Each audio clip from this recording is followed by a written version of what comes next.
Hi everyone, Stuart Hayden here, founder of Storm Beach, specialising in authentic leadership, busy working as a coach, facilitator, consultant, author and speaker. This particular posting is around authentic energy and how we can harness our personal energy.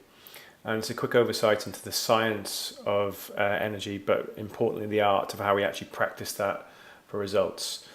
So in terms of the science, we're all energy, we're all vibrating at different frequencies, whether it's what you're standing on, sitting on or lying down. All this energy is around us and reverberating at different frequencies. So it makes absolute sense in a leadership role or in a work role or in a home role to focus on this area, because that's all we are at the end of the day.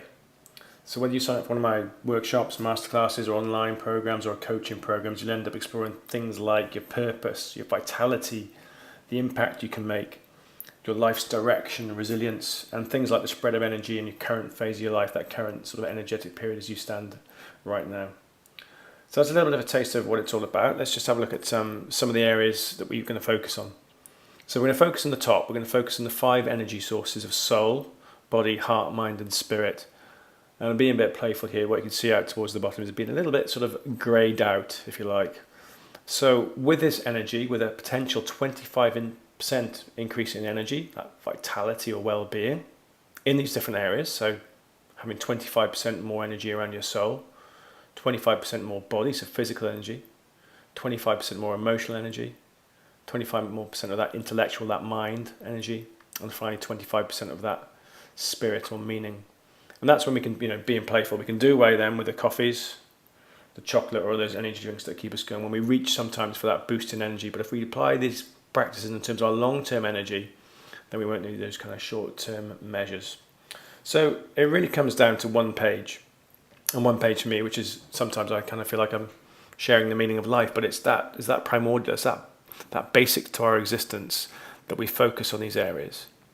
And all we need to do is be really deliberate around these areas and practice activities on a daily basis, ideally, that tap into your 5 energy sources, so that we don't take shortcuts and just focus on our usual areas of preferences, but we focus on all 5 different areas.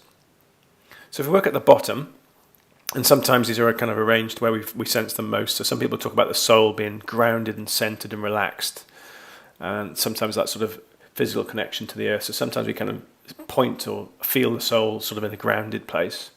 If we move up then, sometimes people talk about the body being physical, the security, so things like the roof above your head, work, skills, those kind of areas. And then we look at heart, so things like our feelings, our emotions and our compassion. And then moving up higher at the body itself, more to kind of that headspace, is things like our mind, that intellect, that thought, that learning and knowledge. And then finally that kind of energy level, which is around spirit, which is sometimes a bit like the cloud in IT terms. It's out there somewhere, we don't really know where it is, so it's up at the top somewhere. So it's that being, that meaning, and those intentions and those connections to greater things. And of course religion sits in there as well, but not necessarily residing in that box solely. So the practice is, if the kind of theory of and science of energy is that we are energy and these are our 5 energy sources, then all we need to do is let energy into our system, which is column in the middle there, which is about you, and let energy out, which is about other people.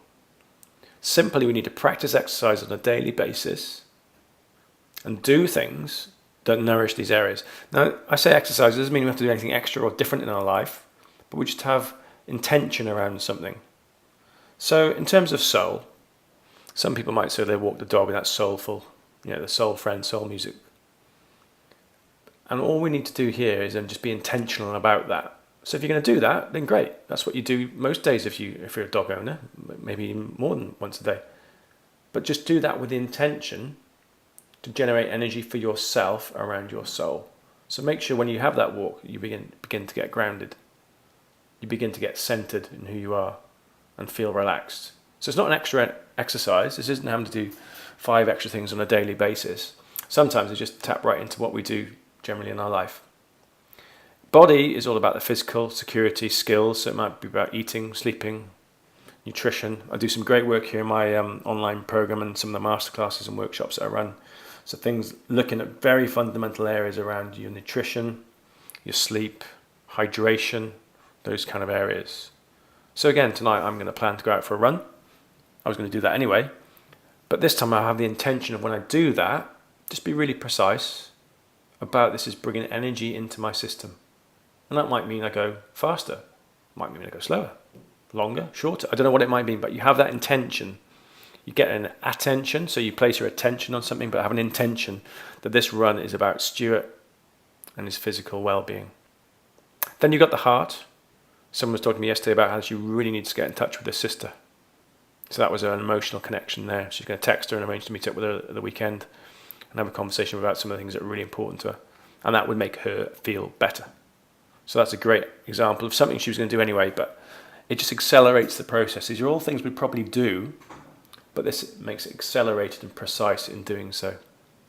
In terms of the mind, I was coaching someone this week who's potentially looking at a new role, and that might mean some kind of different education for them. Not a massive shift, but a course in a particular area. And predominantly that's around the mind. That's about how they think about something, a learning, and obviously acquiring new knowledge. The spirit then, I said, is a bit like the cloud. So it's doing something for yourself that has a greater meaning, has a kind of attachment to a being, or sort of those greater intentions. They're really hard to articulate sometimes. It's that kind of shrug of the shoulders. Someone I was coaching last week was talking about spending time with her mum. Her mum was pretty routine based and didn't really take time out too much. So it was just about having a bit more spontaneity, a bit more time for herself within that. And that's it. That's what you end up with. So that the practice would be plan something for a daily basis. So take tomorrow and plan something to do with your soul. Take the next day and do something deliberately, precisely, with intention for your body, and so on and so on. So just practice one a day.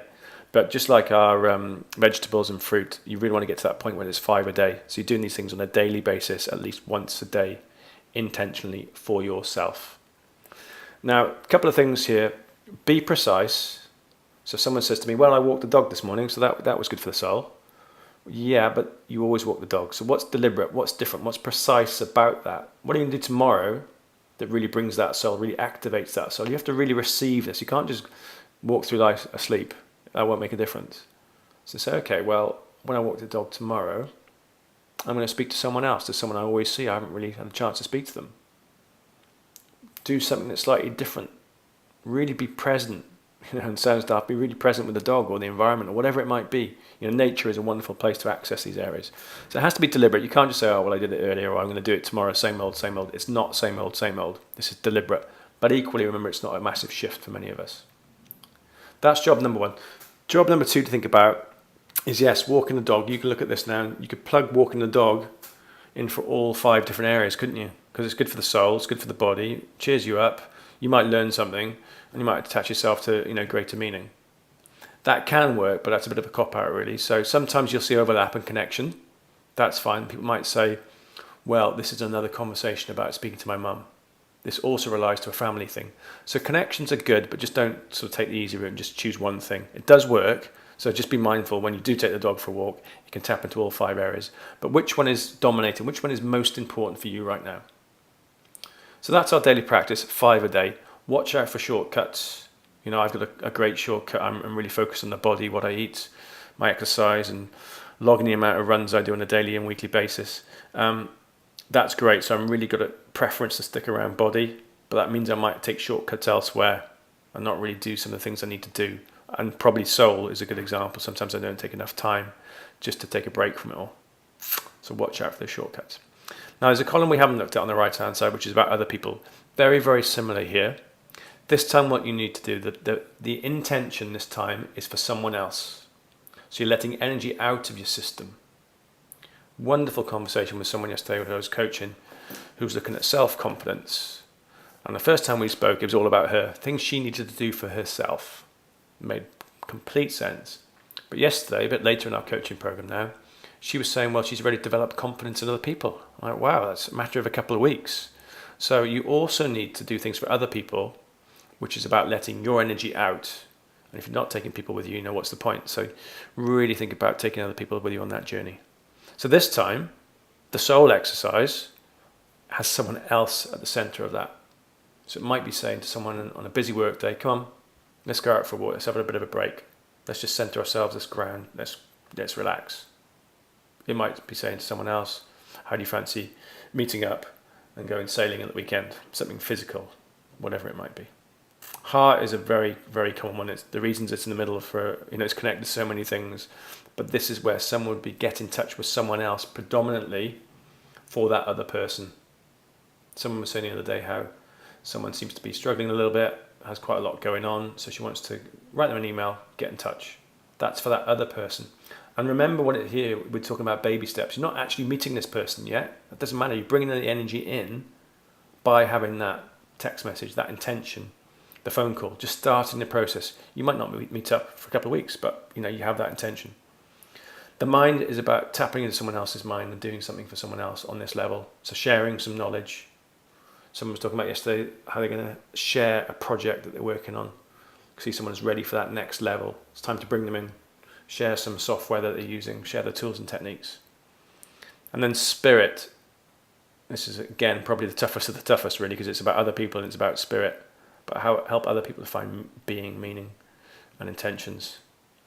A lady I was coaching a few weeks ago talked about her brother and wondered whether his education had spirit. Seems to be delaying his educational pursuits, and was questioning whether it was about his spirit. Did he have the spirit? It's a good way to look at it. Has someone got the spirit? You can really sense the energy in that phraseology.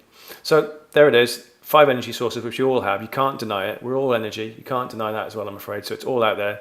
We're all connected. But the practice here is, and how we put this into practice, and this is all things like the law of attraction and things like that, made popular on books and videos like The Secret. We attract these areas. I'd take that one step further and say you attract what you are.